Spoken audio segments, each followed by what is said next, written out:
I have always been fascinated by the ocean. Throughout this expedition, our divers have shared the sea with extraordinary but often little-known fish, corals, plants, and animals. But for me, the most mythical and deeply touching inhabitants of the deep are whales.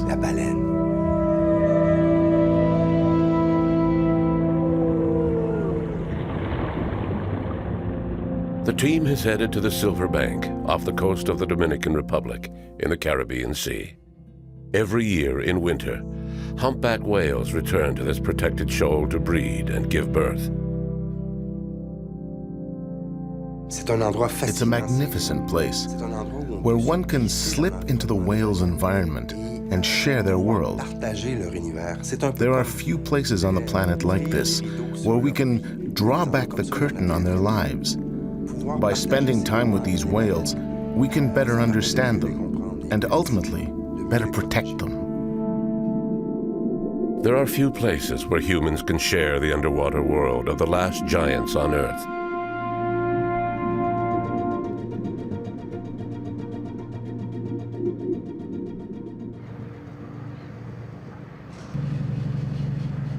But access to the Silver Bank Sanctuary is strictly controlled. Only 3 boats have permits to observe humpback whales during the breeding and calving season. The crew has left the Sedna 4 to join the Sun Dancer, a ship that has plied these waters for many years.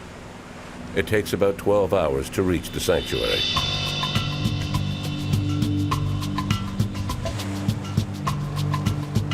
For this expedition, 2 leading experts on whales have joined mission leader Jean Lemire.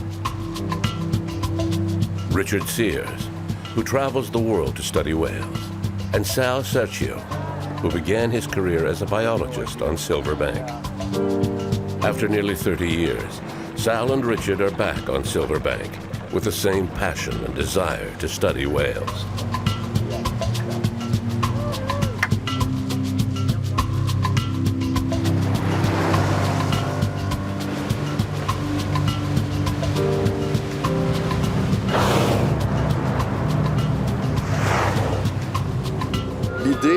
The idea of coming here back then was to gather all the scientists from the Northeast who were working on humpback whales, from the St. Lawrence to Newfoundland and Labrador to New England, together on Silver Bank.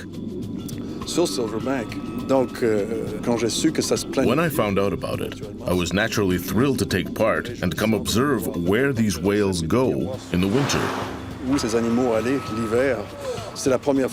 It was the first time that we really focused on photo identification of humpback flukes to find out where all the whales on Silver Bank were coming from. I was here 28 years ago, and when the opportunity to come back to Silver Bank arose, there was no way I could resist.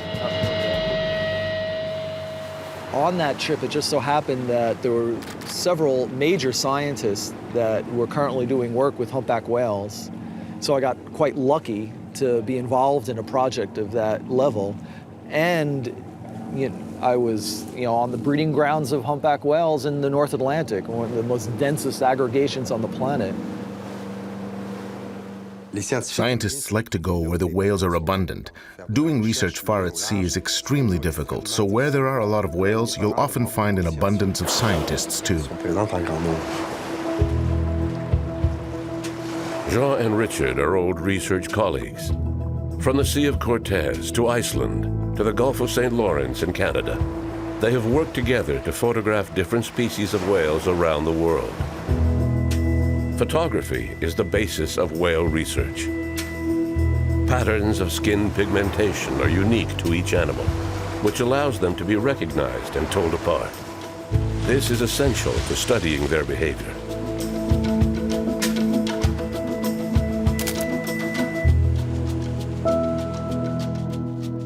This is an example of a humpback photo ID. It's like a fingerprint. They are kind enough to lift their fluke when they dive, and the pattern on the underside of the tail is unique for each animal. It can vary from completely black to completely white.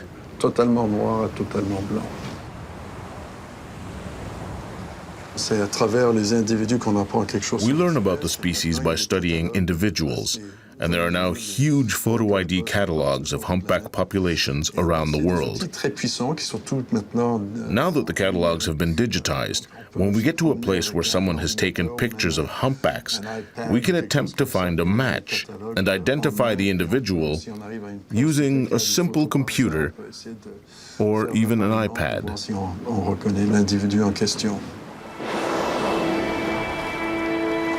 Photo identification has helped pinpoint the main gathering sites of humpbacks around the world. The discovery of Silverbank, the humpback's main breeding site in the Atlantic, is a result of this collaboration between different research teams. In the Pacific, humpbacks gather around the Hawaiian Islands in winter to breed and give birth. When I was much younger, I had the privilege of working in Hawaii for several winters. I had a scientific permit to swim with the whales and study their behavior during the breeding season. It was fascinating work.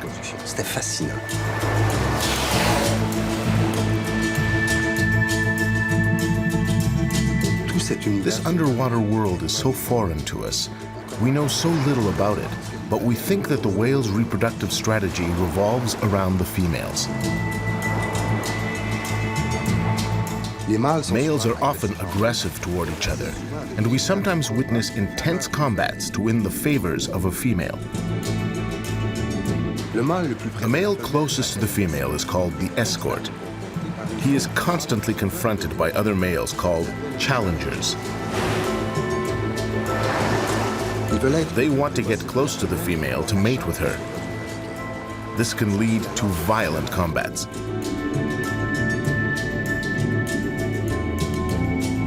But this is all hypothesis. No one has ever witnessed humpback whales mating. The same goes for calving. We do not yet have convincing visual proof. I remember one day I filmed the erect penis of a male approaching a female.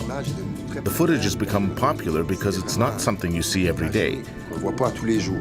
But spectacular as it was, it didn't prove a thing. It's all hypothesis. There are clues, but in science, you need irrefutable proof. There were situations where we were surrounded by 10 or 15 males fighting amongst each other, and it was tense at times. But they are among the most memorable moments of my career.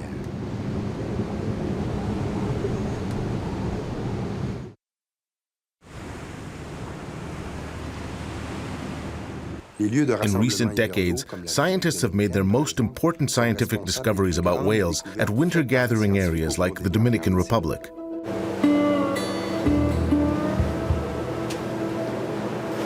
The seasonal gatherings of humpbacks on breeding grounds give scientists a chance to accumulate a large amount of data on the various subpopulations.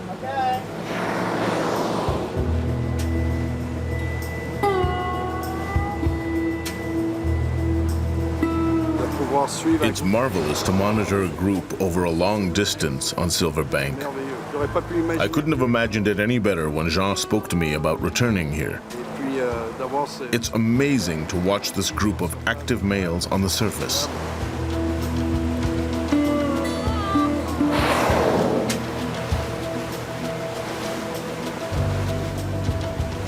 That's a baby breach.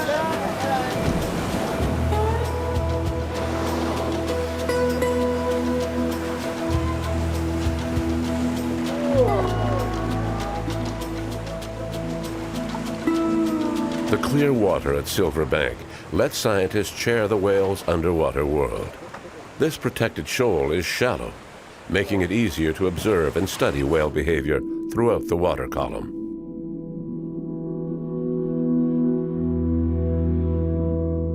Mothers and calves are much calmer than males, who often engage in combat. They don't move around much, allowing biologists to observe the interactions between mother and calf.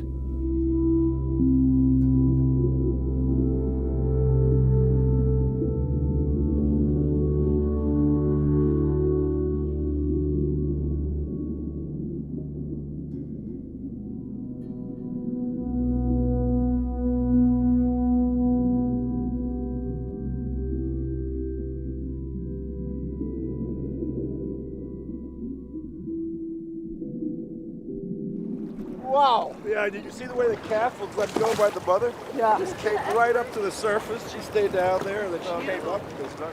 Amazing.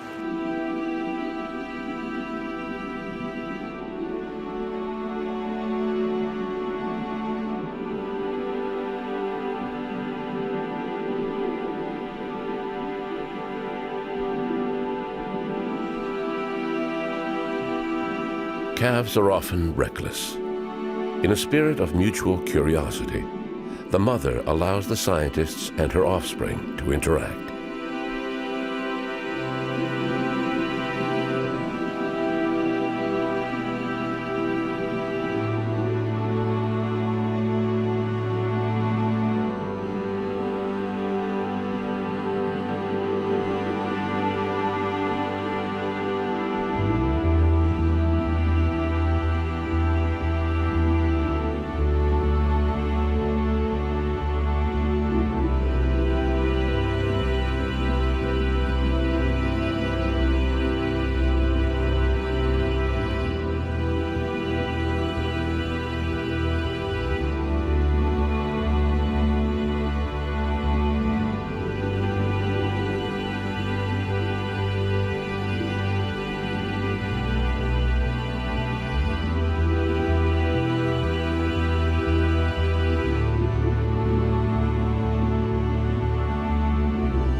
Mother came up kind of unexpectedly too, and I didn't know where to go. You're not scared.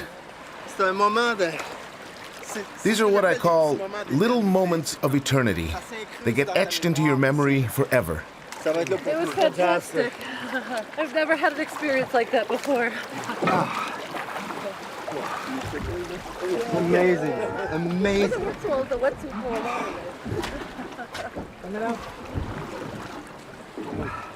Are we going?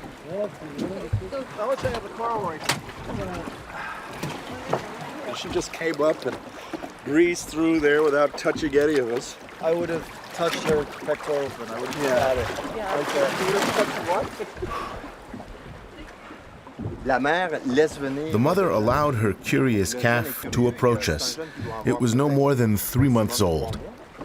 Donc les curieux, donc ils nagent vers nous. The mother was calm and watchful. If the calf came too close, she would just come over and turn. And we were sort of trapped between the calf and the mother. Daniela wound up right over the mother's back, but she didn't move. And it was the mother who moved off. Not far, maybe 100 feet, and then returned to the bottom. The calf moved under the mother. Really, it was the perfect situation. In our experience working in Mexico, the whales aren't as curious and they're not as tolerant. So we can approach them in the boat, but they don't come over and check us out and go under the boat and look at us and approach us more in the water. That was completely new. Yeah. No, it was fantastic. I mean, and also it was so long. I mean, sometimes you get in with whales and you get a nice gift for 5 minutes, 10 minutes, but this went on for hours. And we'd get out, and this time we were able to stay in a good long amount of time. It's been a really nice moments. Incredible. With encounters like that, you can die happy tomorrow. Incredible.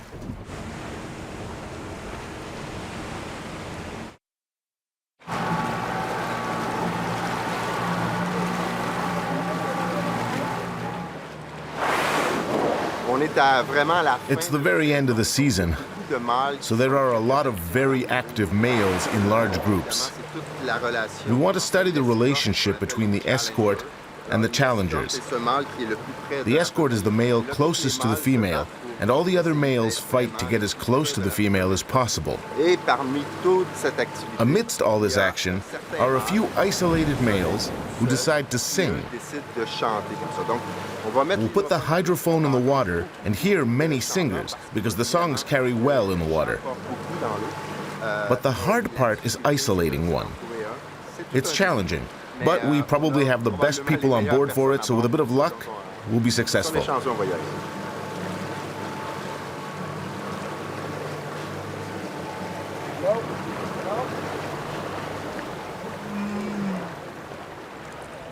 Right now we're searching for a singer. It's kind of like looking for a needle in a haystack. And what we want to do is keep moving, listening each time we move to look for a single individual singer to get louder and louder. And once it gets louder from one stop to another, we know we're moving in the right direction, and then we can start to look for him on the surface. Finding a lone male singer among groups of humpback whales is a real challenge. Scientists must identify certain parts of the song, long, prolonged growls, that mean the male is about to surface. They then scan the horizon for the whale's spout on the surface and try to approach the male slowly to avoid any kind of disturbance. When you find your singer, you're ecstatic. When you slip into the water with him, the song is so powerful that your internal organs vibrate. It's hard to describe. It's simply extraordinary.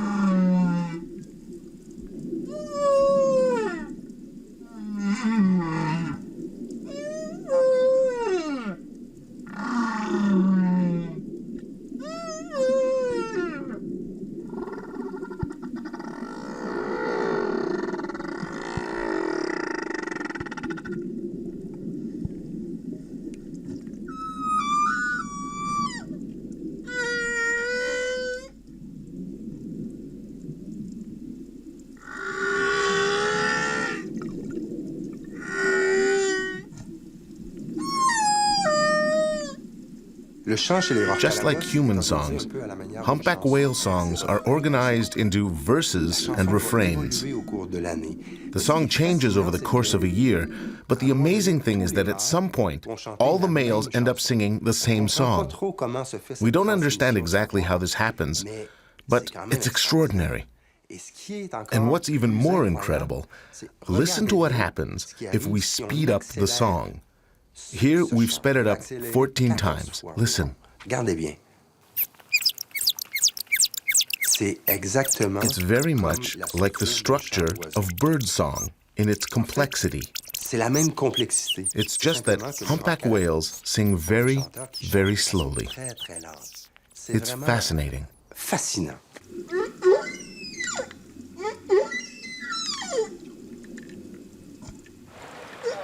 Song in the humpback whale is a major part of a breeding system and the role it plays in the breeding system. So it attracts a lot of attention because of the emotional attachment that people have with song. And that's both on the level of what we as humans come to, what song is all about. Song is an incredible aspect of every single culture. It's a very important aspect of every single culture on the planet. This song changes throughout the breeding season. In spring, when the whales begin their long migration north, the males stop singing. The singing of males is often associated with courtship, a sort of seductive serenade to attract females. But this is just a theory.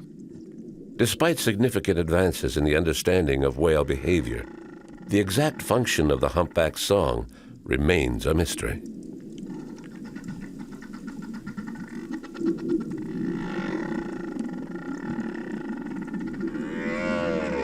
At any given time, all males in a group sing essentially the same or very similar songs. They change the song over time. It's a gradual and progressive change. And all whales within a group change their song in the same ways. So they're learning from each other. And the last remarkable aspect of it is that within an ocean basin, animals that have contact at some point in time are sharing those songs and sharing those changes and changing in the same way.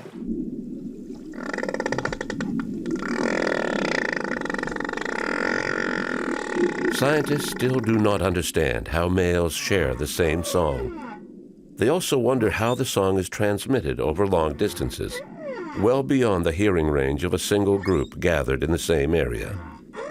But beyond science, the incredible emotion produced when you experience this unique phenomenon is perhaps its greatest mystery.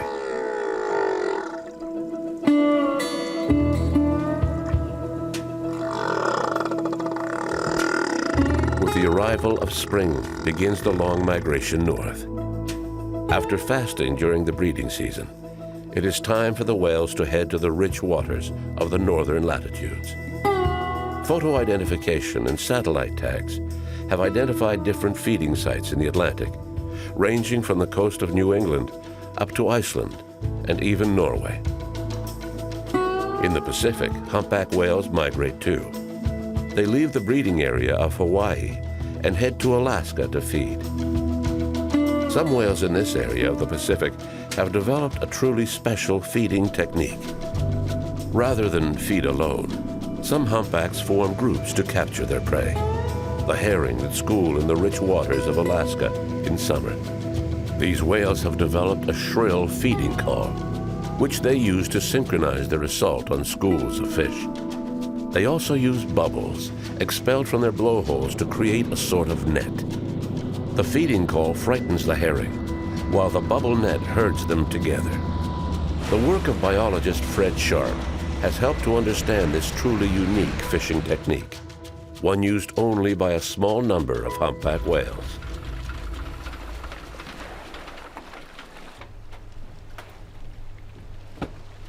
I worked with Fred Sharp here in Alaska a long time ago. I think it was 1996.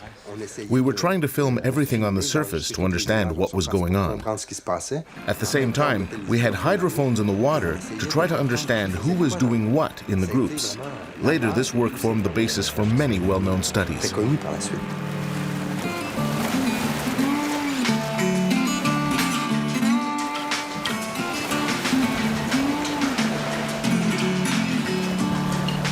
I arrived in Alaska in 1987, and I came up as a naturalist and saw my first bubble net and never looked back.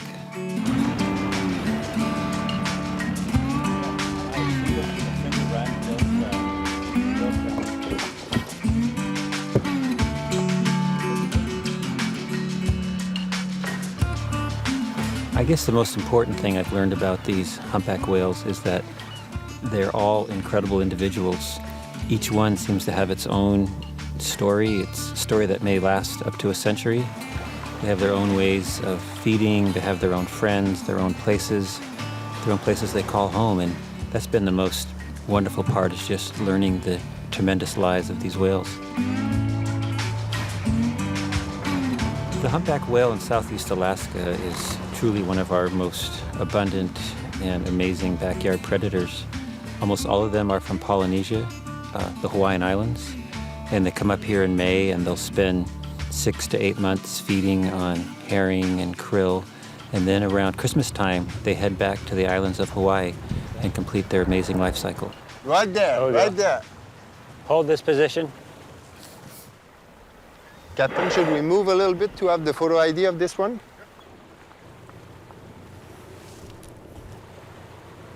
That's just phenomenal. He's gonna die. There he goes.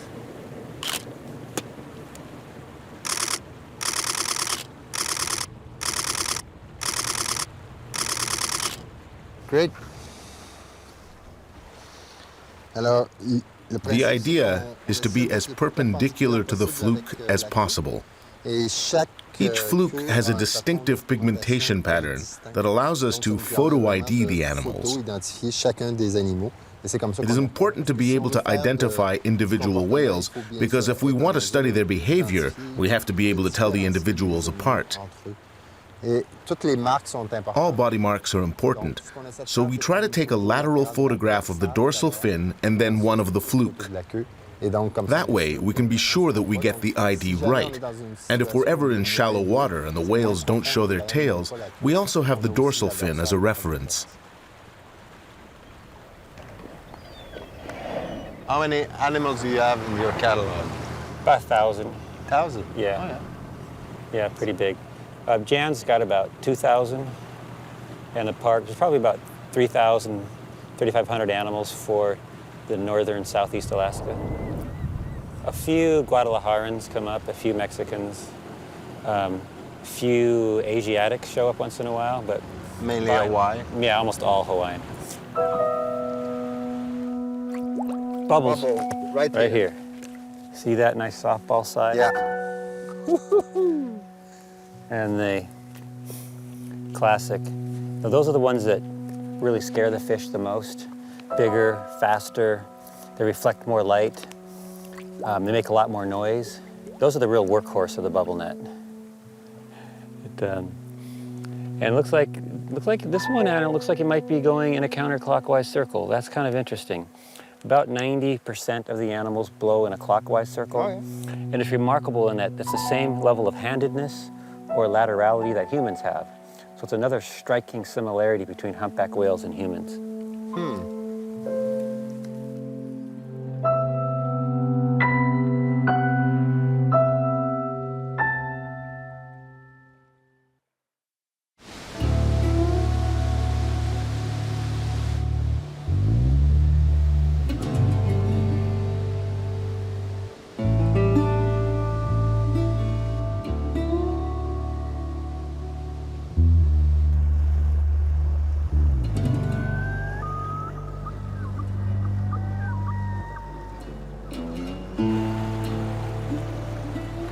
Here we are, barren off, warm spring. So what's the plan, Fred?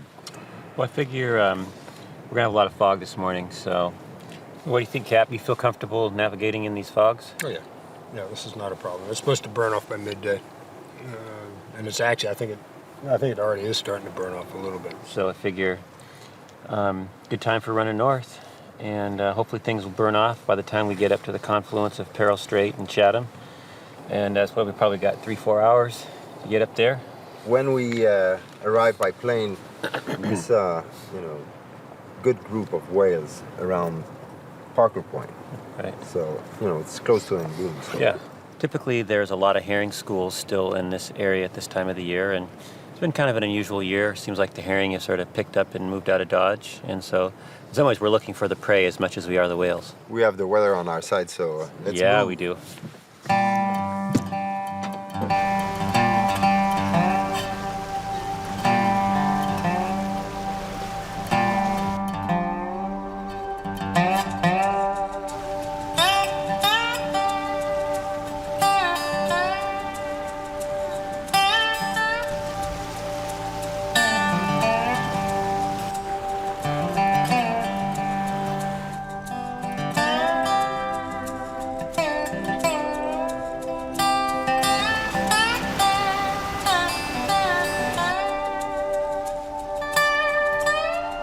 The humpbacks feed in a remarkable variety of ways. And the krill, these small shrimp-like crustaceans, they're quite easy for the whales to catch, and so most of the time when they're feeding on the krill, they can do it alone. Typically they hunt the krill by just swimming up to a school and opening their mouth and engulfing them. They'll laterally lunge, they'll roll to the surface, they will lunge up through them, but they will use a whole variety of techniques.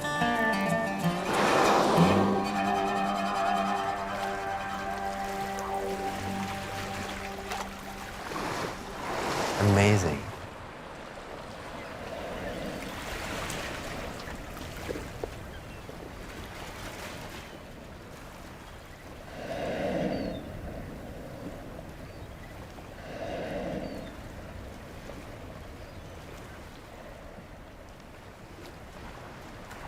There's whales everywhere. Everywhere.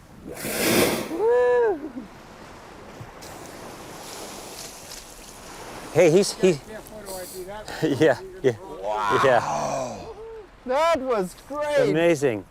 So that's your friend. Beautiful animal.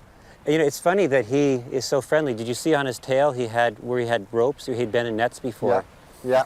He has been insulted by humanity, but yet he comes over to be curious and interactive. It's amazing.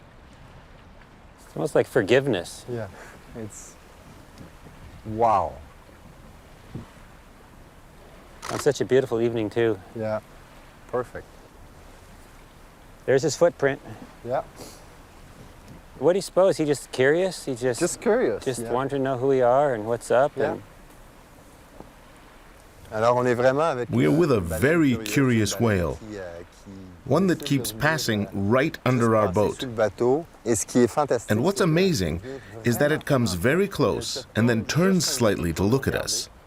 It's done this 3 or 4 times. 3-4 fois qu'elle le fait. And see again, instead of chasing the whale, yeah. you just wait Yeah. and you're attacked. That's right. Couldn't have said it better, Massan. Couldn't have said it better. Going under, going under. Hello, hello. Thanks for coming back. It's gonna be near you, Captain. Thanks for the fluke ID. Nice. Amazing. Amazing. Amazing. Yeah, coming right here, right here.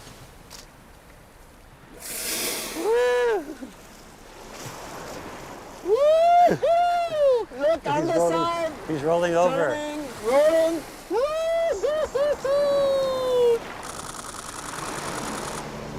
Yeah. Ils savent tellement ce They know exactly what they're doing. They swim around the boat and turn to look at us. This one rolled right on its side to really get a good look at us. Qui on est. C'est très difficile. It's hard to know why they do it, but one thing is sure. It's very much a conscious act. De façon consciente. C'est You know, I've just been so incredibly curious about them for, a quarter of a century, and it's nice to finally think they want to know a little bit about us. It's really touching, and it's really, it's kind of a gift. Yeah. And they share so many similarities with humans. Their brain is gigantic, and it's laced with spindle neurons, and in humans, those are associated with language acquisition, social intelligence, and compassion. And we see a lot of compassionate acts with humpback whales. The way they'll protect their young if there's predators around, and they'll come to each other's aid, and just general interspecies interest. It's a sense of higher cognitive function. Yeah.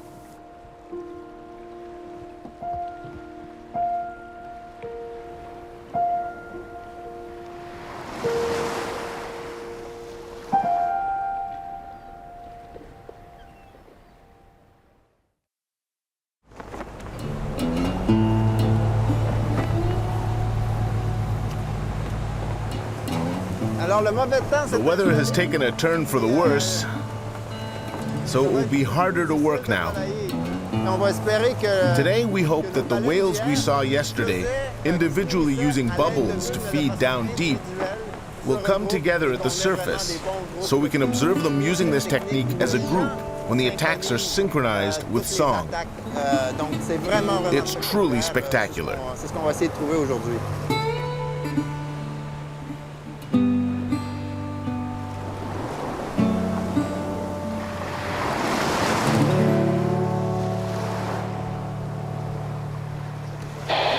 Calling the Washington State Ferry Fairweather. This is the Wayfinder. Do you copy 1-6? This is the State Ferry Fairweather, WDB 5604. Back to the call.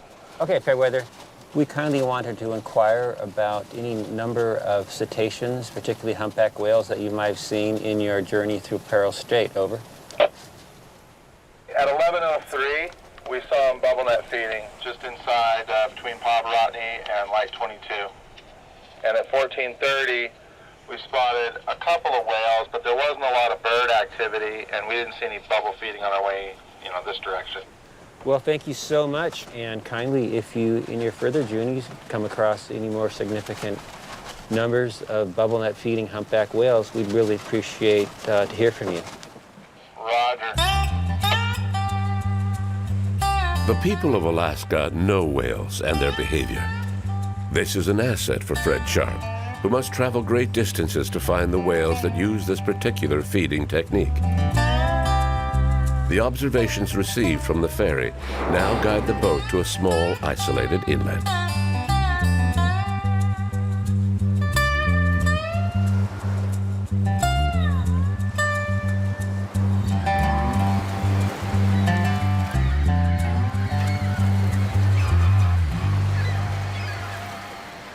These whales are hungry, and they're looking for food. They're cruising the strip. They're looking to mix it up.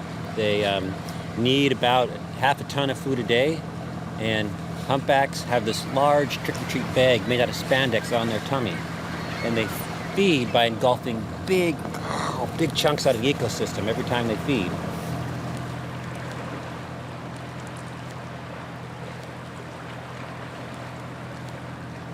It's almost night. They normally, slow down at this time of day, right? Well, this is very typical. About this time of the evening, the whales, the rate with which they're feeding slows down. They seem to lose the beat on the herring. The fish are more scattered out, and they move out to mid-channel where they can get their sea room and have plenty of space, ocean moorage, and they go to sleep. And they get a good night's sleep, so they're ready to get at it in the morning. Before night sets in, Fred and Jean have photo ID'd a small group of feeding whales.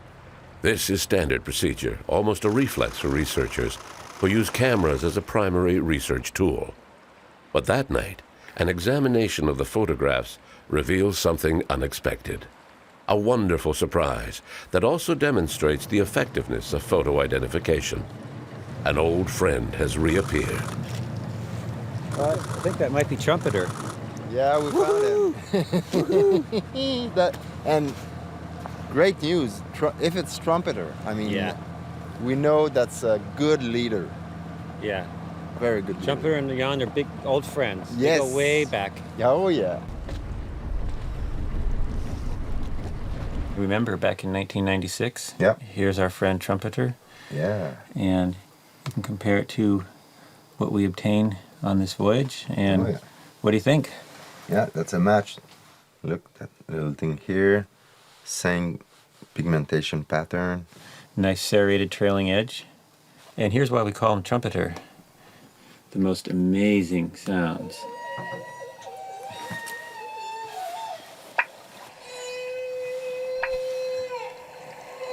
Makes the most brilliant low.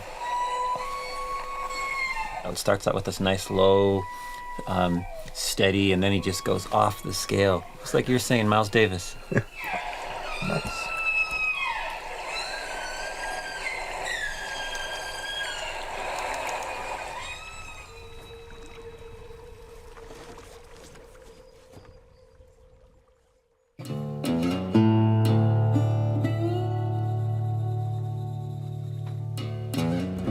In the morning, Trumpeter, the humpback whale first identified in 1996, was waiting for them.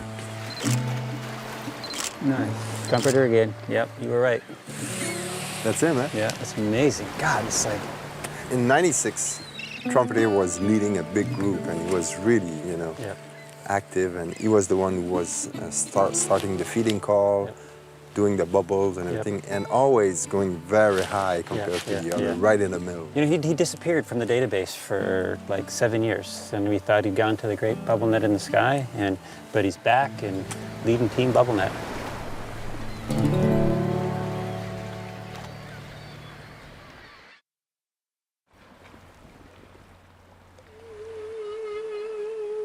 That should be plenty deep. Yeah.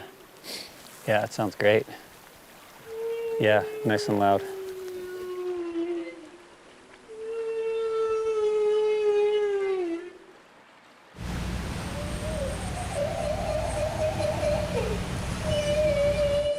The feeding calls that the humpbacks produce appear to be unique here in Southeast Alaska.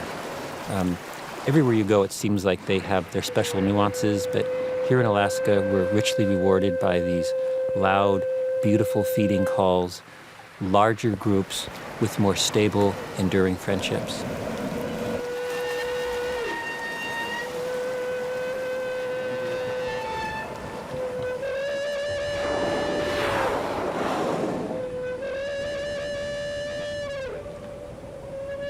Oh, nice feeding call. Clear, pure. I mean, it hurts my ears. I sit in the lab and listen to this hour after hour, and it's like, after a while, it's like, this is crazy. Do they start the feeding call first and the bubble after, or? Seems to be a lot of variation there. Yeah, a lot of individual style, but typically we'll hear the bubbles and the feeding call start about the same time. Oh, now you can hear the bubbles coming up. You hear that? Deploying the bubble net, percolating it out of the blowhole as far as we know. These Alaskan whales have developed a unique feeding technique in which whales cooperate to capture prey. After more than 15 years, scientists have concluded that Trumpeter is still a leader among the whales, often sounding the charge and commanding the troops. Those sounds that you're hearing, those are the whales diving below the herring schools and producing these incredibly loud, annoying sounds. It's almost like turning a fire alarm on a building and all you want to do is run for the exits. Well, that's what the whales are doing. And one whale going in usually a clockwise fashion, and the bubbles rise up and effervesce and create this amazing corral. It's almost like a rocket tube that the whales then come shooting up and engulf the prey at the surface.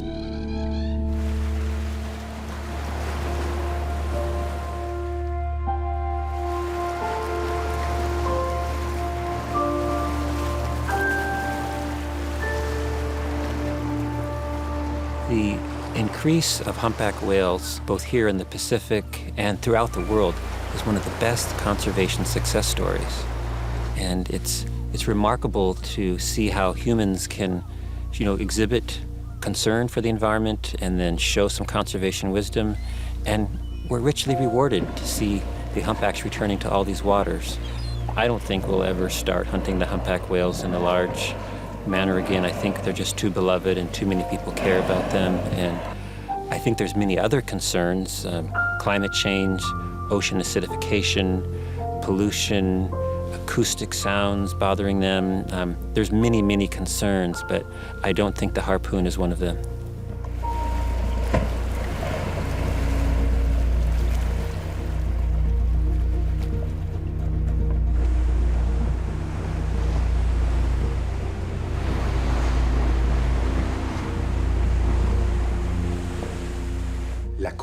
The complexity of whale song is an exquisite example of how nature and evolution have shaped living things to exist in balance with their environment. It took millions of years to create this balance. So more than ever, it's vital that we do everything we can to protect the living heritage of our planet, so that whale song can go on delighting our children and our children's children.